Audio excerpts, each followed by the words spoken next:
Oi, nono ano, tudo bem? Eu espero que sim. Espero que vocês estejam conseguindo se organizar em todas as matérias, em todas as aulas e estejam conseguindo absorver muito conteúdo. Bom, língua portuguesa, eu sou a professora Lenilza Oliveira. Como sempre, nossa mensagem do dia. Um gesto, um beijo e um carinho formam a palavra mais linda do mundo, que é o amor. Espalhe amor por onde for. Meus queridos, vamos continuar com o nosso livro didático nas páginas 65 a 68, nosso visto de número 15. Gênero textual romance, agora nós falaremos de paráfrase, repetição de palavras e paralelismo. Corrigiremos também o nosso livro didático, visto 3, páginas de 12. Bom, falando aí, relembrando a paráfrase. A paráfrase é um texto que procura tornar mais claro e objetivo aquilo que se diz, que quer dizer em outro texto. Portanto, é sempre a reescritura de um texto já existente, uma espécie de tradução dentro da própria língua.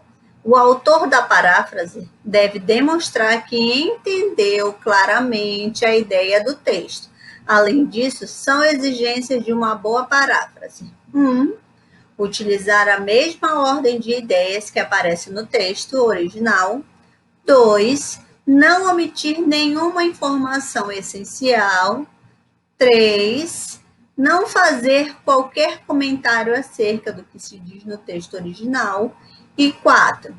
Utilizar construções que não sejam uma simples repetição daquelas que estão no original e, sempre que possível, um vocabulário também diferente. Ou seja, gente, a paráfrase nada mais é do que uma reconstrução de um outro texto, ou seja, na sua visão, mas sem fugir da ideia do autor original.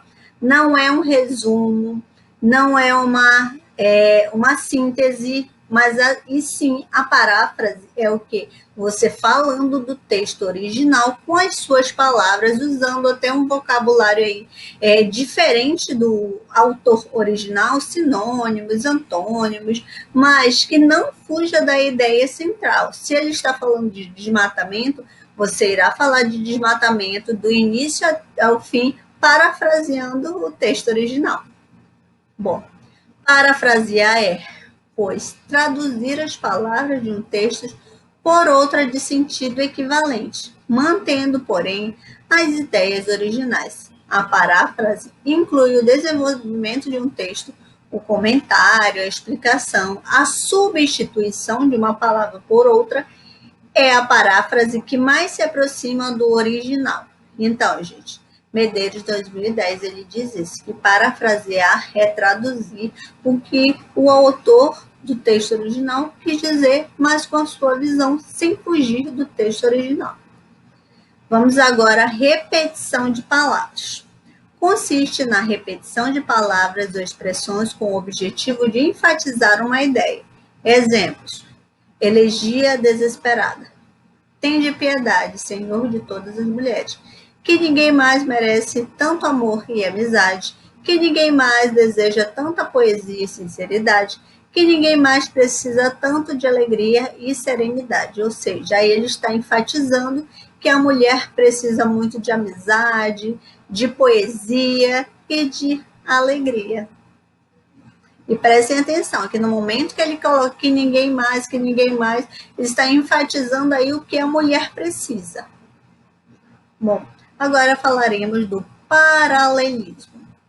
É a correspondência de funções gramaticais e semânticas existente nas orações. Além de melhorar a compreensão do texto, o fato de respeitar o paralelismo torna a sua leitura mais agradável. Ou seja, gente, o paralelismo são as regras gramaticais. Dentro do romance, nós temos aí o paralelismo, que é o quê? Manter uma sincronia, manter aí as regras gramaticais, as funções gramaticais, para que seu texto fique mais coerente, fique mais agradável. Chegou a hora da nossa atividade. Pega o seu livro didático e vamos lá.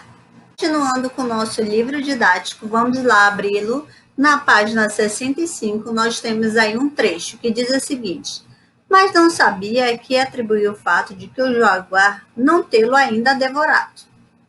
Àquela altura, nada mais deveria restar dele: ossos sangrentos, talvez um pé, fragmentos do couro cabeludo.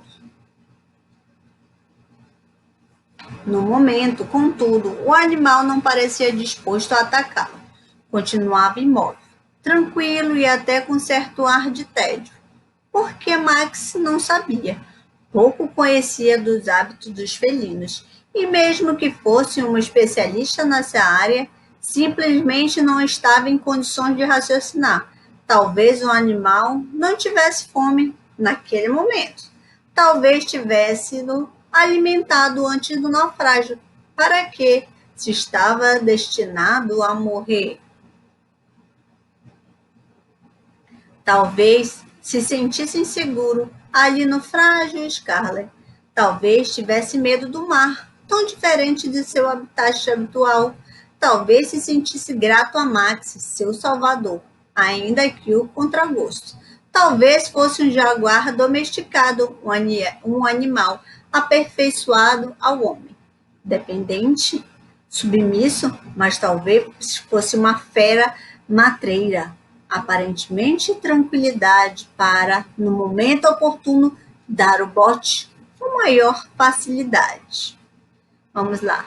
Não há um ser humano sequer que viva sem alguma espécie de fabulação ou ficção, pois ninguém é capaz de ficar as 24 horas de um dia sem momento de entrega no universo fabuloso, ou seja, sem imaginar algo bonito, é claro. Continuando.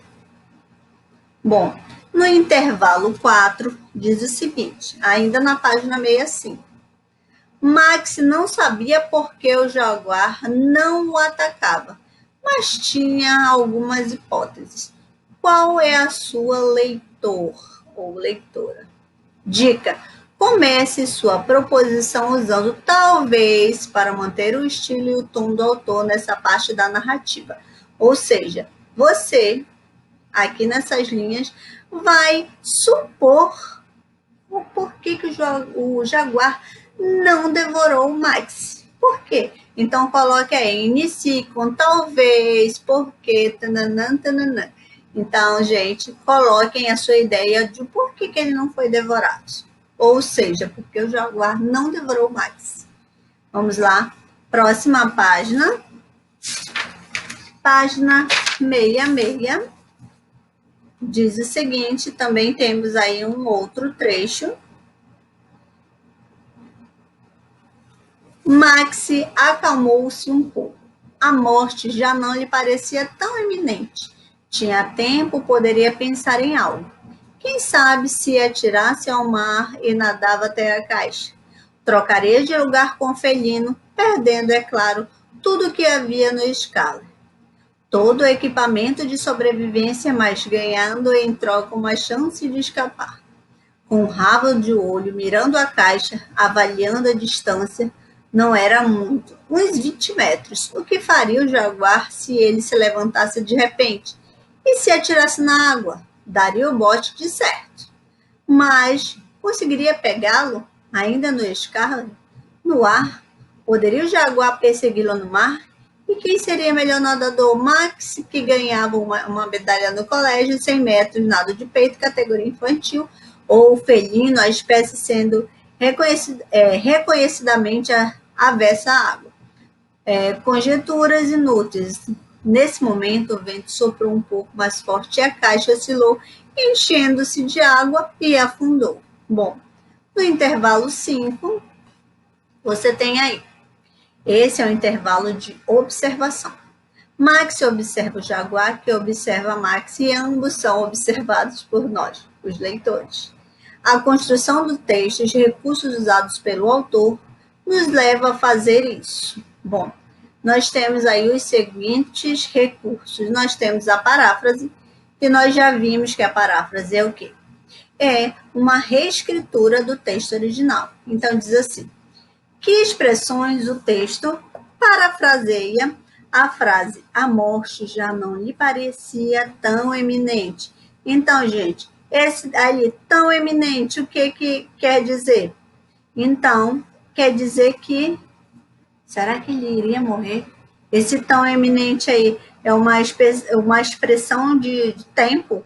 Então, parafraseie essa expressão dizendo nas suas palavras o que quer dizer a morte já não lhe parecia tão eminente. Então, troque aí o eminente por um sinônimo, mas desde que a sua paráfrase tenha sentido, não fugindo dessa mesma frase.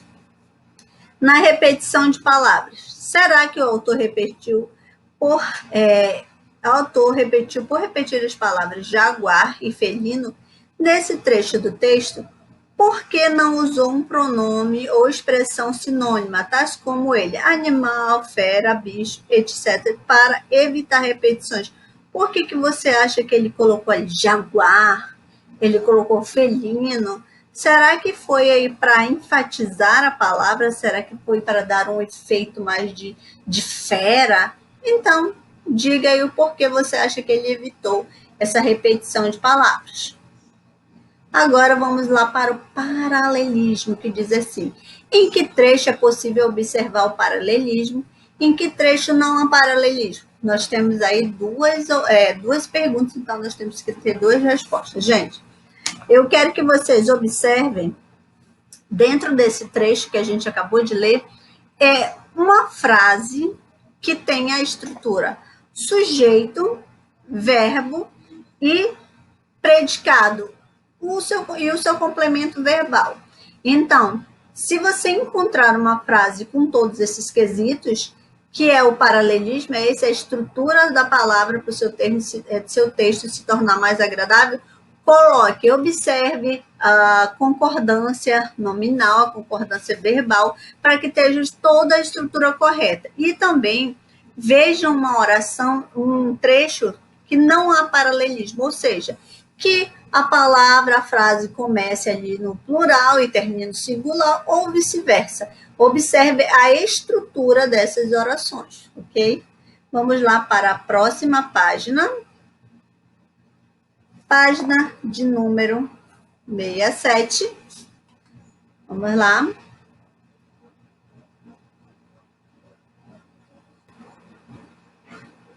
Então, na página 67, nós temos aí o intervalo 6 e intervalo 7.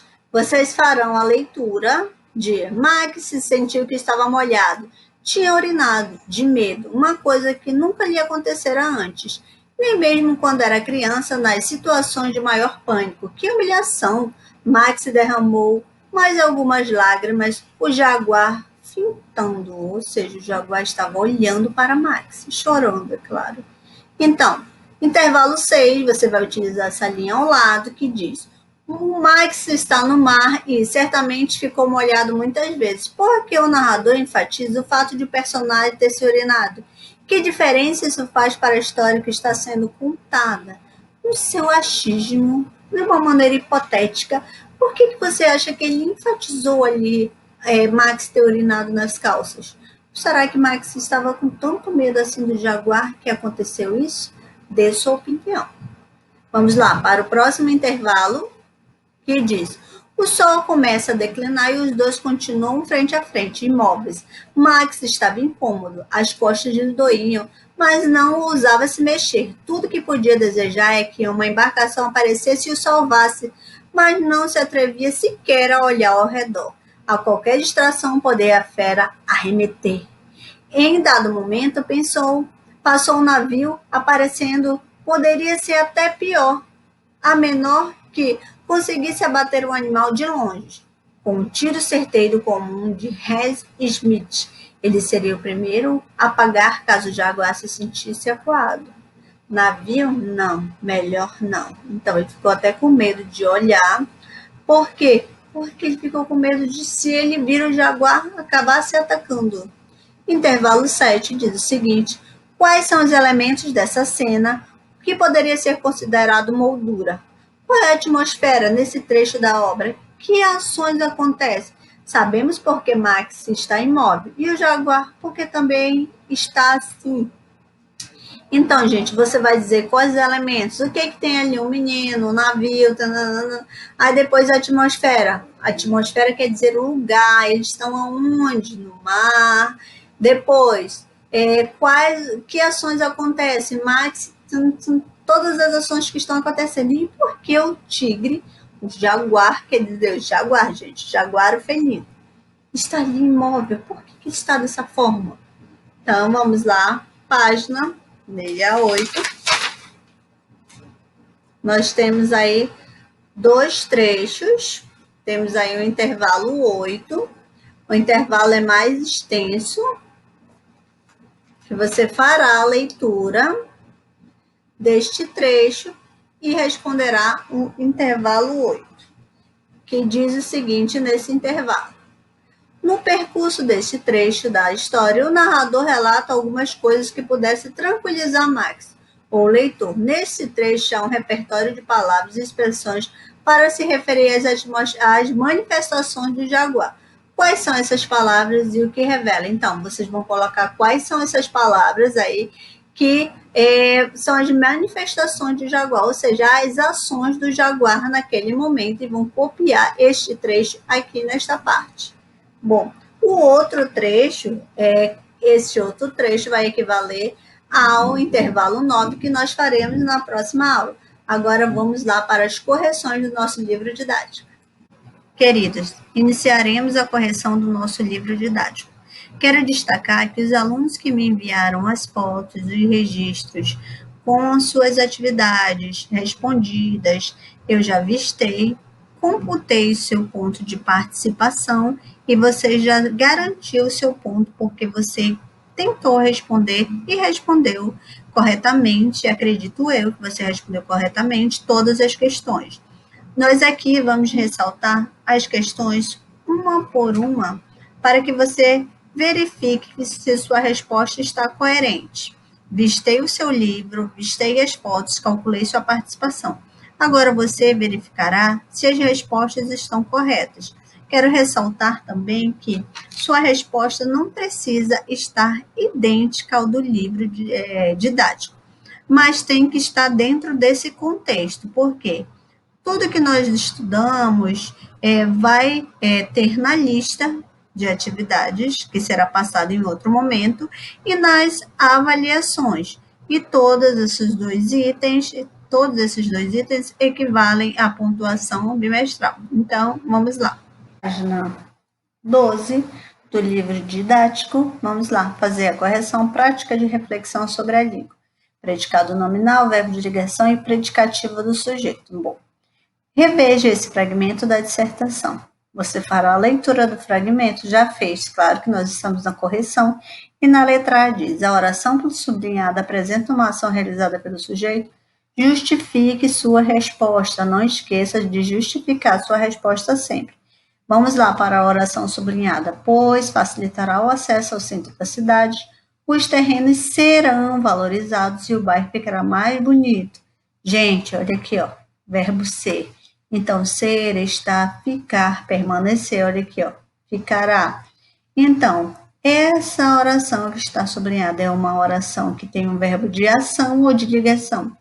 Verbo de ligação. Se tem um verbo de ligação, uma ação realizada pelo sujeito, não justifique sua resposta, então você tem que pôr que na oração sublinhada nós temos o verbo de ligação, não de ação. Então, vamos lá. Aqui eu tenho um resumozinho dizendo que os verbos podem ser divididos em significativos ou de ligação. Os primeiros são aqueles que expressam ação, acontecimento, atividade mental, fenômeno da natureza e desejo, que são os verbos de ação. São os verbos transitivos e intransitivos. Já no caso do verbo de ligação, a indicação é de estado, nada de ação. Letra B. A forma verbal da oração sublinhada expressa. Nós já dizemos que é um estado, não é ação e não é fenômeno da natureza, porque se fosse, seria um verbo de ação e não ligação. Letra C. Com a oração em destaque no trecho, a autora da dissertação expõe o posicionamento de outras pessoas. Letra D. Que palavra dessa oração indica esse posicionamento favoráveis? Letra E. O que motiva os moradores a ter esse posicionamento? Grife no trecho. Então, pede para grifar no trecho. Então, está aqui, já grifadinho, de azul no trecho. Nós até comentamos sobre o verbo de ligação. F. Os verbos presentes na oração grifadas são nocionais ou de ligação. Então, gente, facilita e valoriza são verbos nocionais. Tá aqui, ó, está grifadinho. Então, se são nocionais, são verbos de ação, ok? Mas uma observação: ficar é um verbo de ligação. Então, observem que nós temos entre os verbos grifados ação e ligação. Compare essas orações. O parque é bonito, o parque ficará bonito. Letra A. Pode-se afirmar que, embora semelhantes, as duas orações têm sentido diferente e explique sua resposta. Sim, porque na primeira oração a indicação é de estado, olha o verbo aqui, ó, de ligação. E já na segunda é um verbo de quê? Um verbo de ação, porque é o verbo ficar. Ok? Vamos para a próxima página, página 13. Na página 13, letra B. A que se deve a diferença de estado? Ao verbo de cada oração. C. Que palavra acompanha o verbo no predicado das orações? A palavra bonito. Essa palavra pertence a uma classe gramatical cuja função é caracterizar o ser. Se fosse nomear, indicar quantidade, caracterizar o ser. Se fosse nomear, seria um substantivo, mas aqui está caracterizando. Se caracteriza é um, muito bem, adjetivo. Vamos lá. O verbo de ligação é acompanhado de predicativo do sujeito. Este termo exprime o estado do sujeito, como ele é, está ou ficou.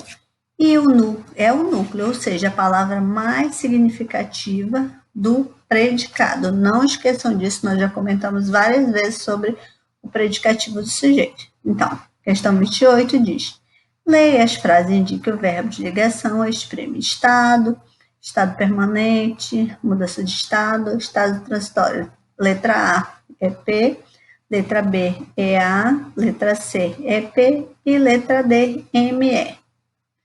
Questão 29. Compare estes pares de orações. Nós temos: os jovens ficaram tranquilos. 2. Os jovens ficaram na praça. 3. As vias permanecem congestionadas nos horários de pico. E 4. Permaneci em Manaus por 2 meses. Letra A. Qual é o sentido das orações 1 e 3? Apresentar um estado, uma característica do sujeito ou uma ação, um acontecimento. Apresentam um estado ou uma característica do sujeito.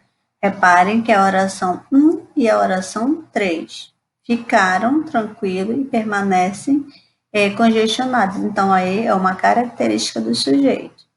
Os verbos da oração 2 e 4 apresentam ações, acontecimentos ou ligam uma característica ao sujeito. Os verbos ficar e permanecer indicam ações, nesse caso aqui, gente, porque os jovens ficam na praça, ação de ficar, e permanecer em Manaus por 2 meses. Então, esse verbo permanecer aqui é a ação de ficar em Manaus. Vamos lá, a próxima página, página 14. Então, vamos lá. Na página 14 diz o seguinte: de acordo com os itens anteriores, um mesmo verbo tem sempre o mesmo sentido ou pode ter sentido diferente dependendo do contexto sempre, gente. Um verbo, você percebeu lá nas orações anteriores que ele pode ser de ação ou ele pode ser de ligação. O mesmo verbo que nós vemos nas 4 orações, no caso. 2 estavam o verbo ali, o ficaram, e 2 permaneceram, mas em contextos diferentes. Letra D. Os termos essenciais de uma oração são o sujeito e o predicado. Complete as orações a seguir, considerando os predicados da oração 1 a 4, as orações que vocês leram anteriormente. Então, em 2 e 4, os predicados são verbais porque tem um verbo de ação. E na 1 e a 3, os predicados são nominais porque tem aí um verbo de ligação e predicativo do sujeito, ou seja, no estado ao sujeito. Vamos lá. Concordância nominal ou predicativo. Questão 30. Analise a oração. Essas árvores são propícias à área. Letra A. Qual é a forma verbal da oração? É o verbo são. Forma verbal. Indique o núcleo do predicado. Ele é verbal ou nominal? O núcleo, propícias, predicado nominal. Letra C. Qual é a classe gramatical da palavra que funciona como predicativo do sujeito nessa oração? Propícias é um adjetivo. Letra D. A palavra indicada no item anterior está flexionada em gênero e número. Justifique essa flexão. Bom, o adjetivo propícias ocorre em virtude do gênero e do número do substantivo ao que se liga, árvores. Letra E. Reescreva a oração fazendo as alterações necessárias, substituindo o sujeito por o traçado das ruas, então ficaria o traçado das ruas é propício à área. A criação do parque é propícia à área. A criação do parque e o novo viaduto são propícios a áreas. Gente, prestem atenção que aqui é uma concordância verbal e nominal, ou seja, singular com singular, plural com plural. F.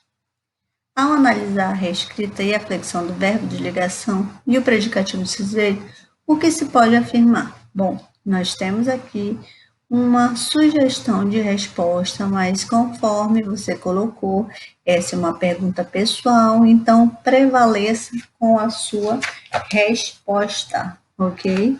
Vamos lá, próxima página e última, página 15. Questão 31 pede para você comparar as construções, todas corretas quanto à concordância do verbo e do predicativo do sujeito. Você vai analisar 1, 2 e 3, letra A.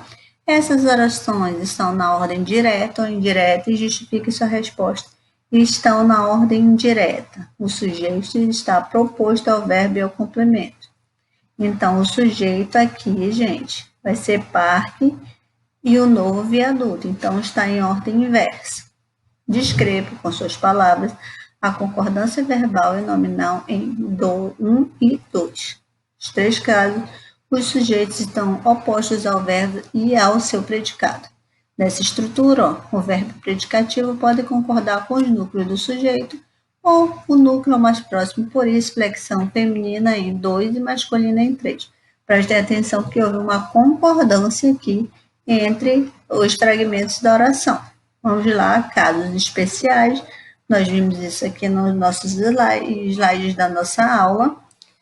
Nesses casos aqui em especial da concordância, a palavra proibida, que nós estudamos? Que o adjetivo concorda com o substantivo, este se for acompanhado de artigo ou pronome.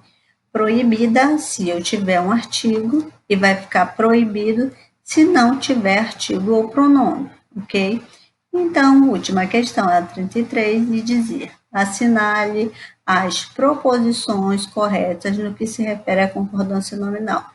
A que estava errado era ótima a temperatura e o tempo na praia. Então, A, B, C e D são as alternativas que estão corretas.